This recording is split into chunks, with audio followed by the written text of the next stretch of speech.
At Christmas dinner, my sister's kid, Jax, shoved his plate toward me and said, "Mom says you should serve, not eat."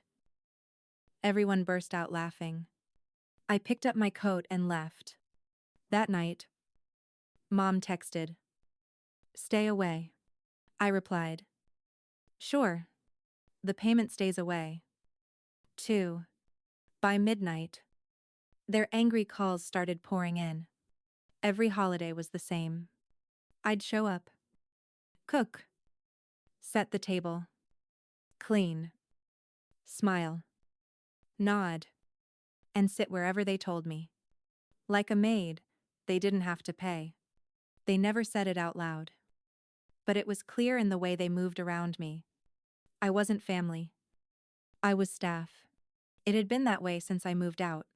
Once I got a steady job, Mom started hinting about how lucky I was compared to Chloe. Chloe, who stayed local. Chloe, who married young and divorced younger. Chloe, who had Jax at 21 and acted like that excused everything. And Mom bought right into it. She'd say things like, "She's doing her best. Willow, be a little supportive. You don't know what it's like being a single mom." What she really meant was, "You don't have a husband or a kid. So make yourself useful. You can afford it. Be a team player." It was a classic case of what I now realize is a "you're not busy enough" mentality, where my peace and money were their emergency fund. This Christmas, I got there at 2:00. Dinner was scheduled for 5:00. Chloe strolled in at 3:30 with nothing but a store-bought pie, and Jax complaining about how bored he was. I was already elbow-deep in mashed potatoes and grease. Mom took one look at Chloe and said, "There's my girl." To me, she said, "Don't forget to baste the ham again. Dries out when you forget." I didn't forget. I never forget. But I nodded anyway. By the time dinner was ready, I was tired. Not physically. It wasn't that kind of tired. It was the kind that sinks in when you realize you've let yourself be used for too long. And the people doing it don't even see it. Or maybe they do. Maybe that's the worst part. The calculated ignorance. We all sat down. I wasn't even seated properly before Jax shoved his plate across the table at me. Didn't look at me. Didn't say anything at first. Just pushed it like I was the help. Then he said it. "Mom says you should serve, not eat." The silence that followed was half a second long, but it felt like a punch. Then everyone burst out laughing, like it was the best joke they'd ever heard. Chloe leaned back and clapped. Mom nearly choked on her wine. Uncle Ben laughed with his mouth full. I looked around the table. No one was uncomfortable. No one was even pretending. They thought it was funny. I stood up, went into the kitchen, grabbed my coat from the chair, and walked out the front door. No one followed me. No one called out. No one even paused their laughter. It was bitter cold outside. But I didn't feel it. I got into my car and sat there with the heat off. Just thinking. Not angry. I'm just tired of pretending I wasn't. I thought about the money. $700 a month. Every month. Straight to Mom's account for Jax's private school. The excuse was always, "It's just until Chloe gets on her feet." That started 2 years ago. I never saw Chloe apply for a second job. Never saw her go without her weekly nail or hair appointment. That night after I got home, I finally turned my phone on.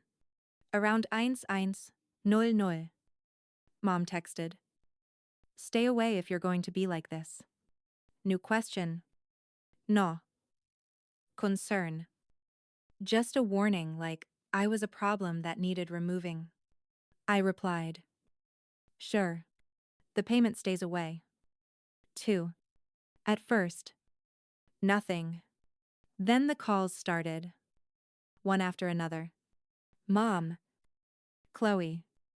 even the house phone. By midnight, the texts were coming in every few minutes. What the hell is wrong with you? You're seriously cutting off a child. You're heartless. I didn't reply. I turned the phone off again and left it charging in the kitchen while I went to bed. I didn't cry. I didn't stew. I just laid there and stared at the ceiling. It had taken one sentence from a child to make me finally see what I'd been ignoring for years. He didn't come up with that line on his own. That was Chloe's voice. That was Mom's silent approval behind it. I'd been teaching them how to treat me by never saying no. But this time, I had. And for the first time, I meant it. The next morning started like any other. Except my phone looked like it had barely survived a war. 13 missed calls. 7 voicemails. Over 25 texts. And that was just from Chloe. Mom had sent another 8. Uncle Ben chimed in once. 2. Asking me to let bygones be bygones. As if being treated like a footstool at Christmas dinner was a minor misunderstanding. I didn't even bother reading everything. Ihuishan. Chloe called me heartless 3 different ways. Mom accused me of letting money make me cold. They kept saying family like it was a leash I just slipped out of. I went to work like usual. Didn't tell anyone what had happened. But I was buzzing inside. Like something had shifted. For once, I didn't feel guilt. I felt free. Still angry. Is still a little stunned. But not guilty. The guilt trip had officially expired. At around noon, I got a text from the bank. There was an attempted login on the shared savings account I'd opened for Jax's school expenses. I had closed it the night before. I guess they thought I was bluffing. The lockout notification confirmed what I already knew. Chloe was panicking. Then, just after lunch, I got a call from Jax's school administrator politely asking me to confirm whether the upcoming tuition payment was still scheduled. I called back and told them no. That was all I said. 2 hours later, I got a message from Chloe's ex-husband, Ryan. He didn't waste time. Chloe's telling people you're sabotaging Jax because you're jealous. She said you can't handle not being the center of attention. She's spiraling. I wasn't surprised. That's always been Chloe's favorite move. Spin the story, so she's the victim. Works on Mom. Used to work on me. That evening, the doorbell rang. I looked through the peephole and saw Mom standing there in her coat holding a plastic bag. Probably leftovers. Probably her version of an olive branch. I didn't open the door. I watched her try to peek in through the side window. Then she called me twice. Left one voicemail. I deleted it without listening. 10 minutes later, she left slowly. Like, she expected me to stop her at the last second. I didn't. By Friday afternoon, the tone shifted. I got a long, carefully written email from Mom. Gone were the accusations. Now it was regret. Confusion. Concern. She asked me to show some grace. And remember that family comes before pride. Then the kicker. Your father would be so disappointed in you. I stared at those words for a while. Not because they hurt, but because I realized she didn't know I knew he didn't know. Dad Robert had been in Europe for months on a business contract. I hadn't told him about the money I'd been sending. But that sentence was enough. I forwarded the email to him. No message. No subject. Just the forwarded thread with all of Mom's manipulative wording, exactly as she wrote it. He replied 3 hours later, I'll be home Monday. Don't speak to anyone until I do. Dad showed up Monday evening unannounced. I opened the door, and we just stood there for a second. He hugged me. Held on a little longer than usual. Then he stepped inside. Set down his bag. And said, I figured this was the better place to land first. We sat in the kitchen.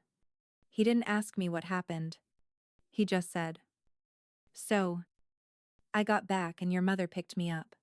She talked nonstop the entire ride. Then I read the email. He paused. That told me everything. Then he looked at me and said, "Why didn't you ever tell me how bad it was?" I shrugged. When you're always the strong one, people forget you might need help. Too. He leaned back in the chair, thinking, then reached into his bag, pulled out a slim black folder, and slid it across the table. I opened it. There was a trust account in my name. A balance that made me sit up straight. Not millionaire money, but enough to give me breathing room. Real breathing room. Don't, he said, holding up a hand. You've given enough. Willow. To all of us. I've been setting this aside since your first promotion. I figured if I ever saw the day you finally got fed up, that would be the time. I just stared at him. He wasn't done. I already talked to the school this morning. Jax won't be going back next term. The decision's made. Chloe doesn't know yet. She'll find out tonight. I also called the bank and closed the shared account Mom had access to. That was your money. I'll handle the fallout. Let them yell at me for once. He cut me off before I could interrupt. You're not the villain. Willow. You've just been letting them rewrite the story for too long. Then he said something I hadn't realized I needed to hear. You should have walked out of that dinner a long time ago. I'm proud you did. No one deserves to be treated like furniture in their own family. He finished his tea, stood up, and hugged me again. I'll go have the conversation now. Not for you, because it's time. Stay home tonight. Don't answer anything. I'll let you know when the dust settles. Tuesday morning. The messages started again. Chloe's rage hit my phone before my alarm even went off. I can't believe what you've done. You're sick. You've always been jealous of me. Then Mom chimed in. How dare you turn your father against his own family? You've ruined everything. What she meant was, I'd ruined her version of everything. Where I paid, stayed quiet, and existed in the background. Then came the unexpected part. At 9:12 a.m., I got an email from Jax's school. We've received a formal withdrawal notice from Mr. Robert Caldwell and a request to initiate a records transfer. Please confirm if this matches your intentions. Dad hadn't just said he'd handle it. He did. Then, at 9:22 a.m., an email from an unknown address. Subject line Rejax Caldwell. It was from his teacher. Quietly reaching out. She said Jax had been repeating things about me in class. Not just once or twice, but often. Things like, she owes us and she's not really family and she's lucky we even talked to her. He was 9. He just parrots what he hears at home. She wrote, the entitlement is deeply rooted. I'm sorry for what happened to you. That was the first message that got to me. Not the attacks, but that a stranger saw exactly what I had been living with for years. I wasn't imagining it. I hadn't overreacted. I just finally reacted. Dad called around noon. I had the conversation last night. What happened? Your mother played innocent. Chloe, though. She came out swinging. She started talking legal action. Claims you made a verbal promise to fund Jax's school through high school. She wants to see it honored. I actually laughed. She said that in front of you.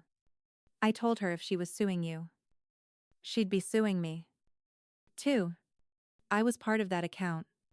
She didn't like that. He paused. But Willow. She's not stopping there. You need to see what she's doing now. He texted me a screenshot. It was Chloe's public Facebook profile. She posted a long, performative status about how she was betrayed by family. But it wasn't the post that hit me. It was the comment section. Chloe had replied to a friend. Already did. Here's her work email. Feel free. Let her know what we think. My full name. My company. My contact information, right there in the comments. for dozens of strangers to see. My stomach dropped, but only for a second.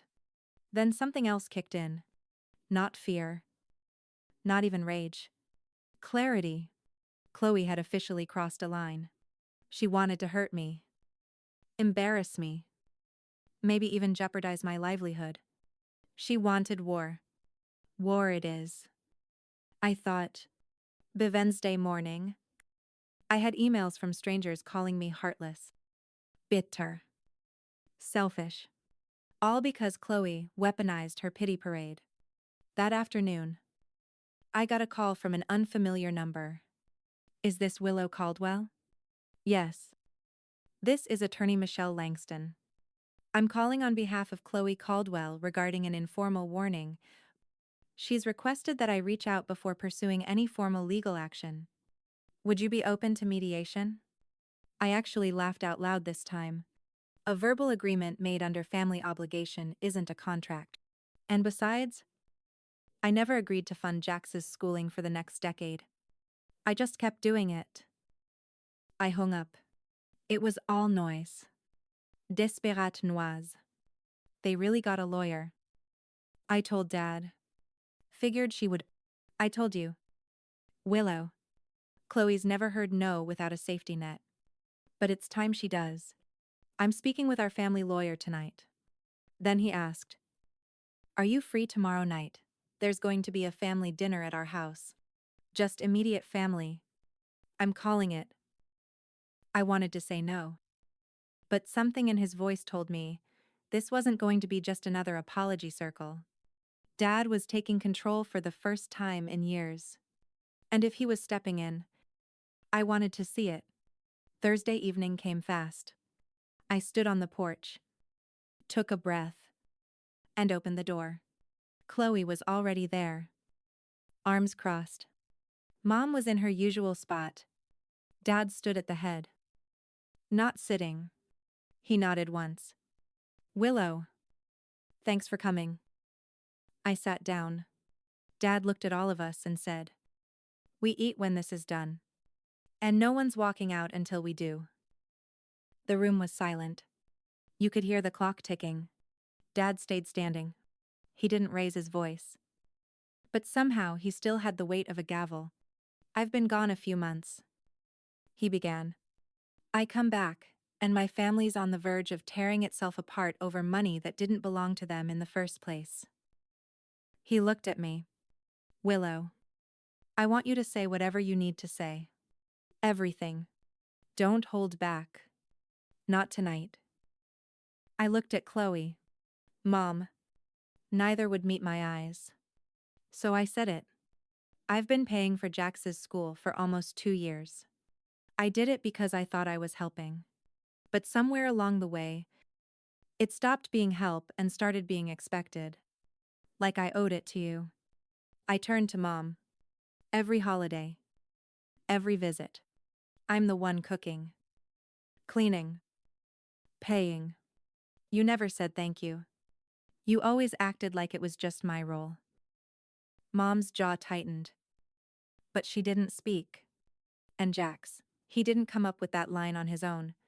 You've taught him that I'm not part of this family. I'm just the one who serves it. Chloe snapped. You're twisting everything, you know that. Right. You've always needed to be the center of attention. And the second someone else needs help, you pull the plug and act like a victim. Dad stepped in. You filed for legal mediation over money you never earned. Chloe. And now you've doxed your sister online. That's beyond petty. That's dangerous. He looked at Mom. And you don't sit there in silence and pretend you didn't push this dynamic. I've watched you defend Chloe for years while dismissing Willow's contributions, like they were chores she was supposed to do. That stops now. Mom's face flushed. So what I was supposed to let Jack suffer? You were supposed to raise your daughter to handle her life. Dad countered. Instead, you stood back while one daughter carried the weight of the other. That ends tonight. He turned to me. We're filing a cease and desist regarding the online harassment. That Facebook post is coming down, or we escalate. Chloe stood up, face red. This is insane. You're all acting like I'm evil. She stormed out. The front door slammed so hard, the dining room lights flickered. Silence again. Dad finally sat down, exhaled slowly, and looked at me. You should never have had to fight this hard, just to be respected. That's on all of us. For the first time in a long time, I didn't feel like the outsider. I felt seen. He handed me a small envelope. Inside was a check. More than I expected. This isn't payment. It's just a way to start fixing what should have never been broken. Mom didn't say much the rest of the night. But she didn't argue either. For someone like Hare, silence was the closest thing to surrender. As I drove home, the one thing I kept thinking was, sometimes the only way to fix a broken pattern is to break it completely. 2 weeks passed. No texts. No calls. No fake apologies. Just silence. Chloe took down the Facebook post 3 days after the cease and desist letter was delivered. No public apology. Of course. Jack started public school the following Monday. As for Mom, she sent one message a few days ago. I think we all said things we regret. We should talk. I didn't reply. Dad's been checking in regularly. Nothing heavy. Just normal stuff. The kind of conversations I always wished we had more of. I don't know if my family will ever go back to what it was before. But maybe that's the point. What it was wasn't right. Now at least it's honest.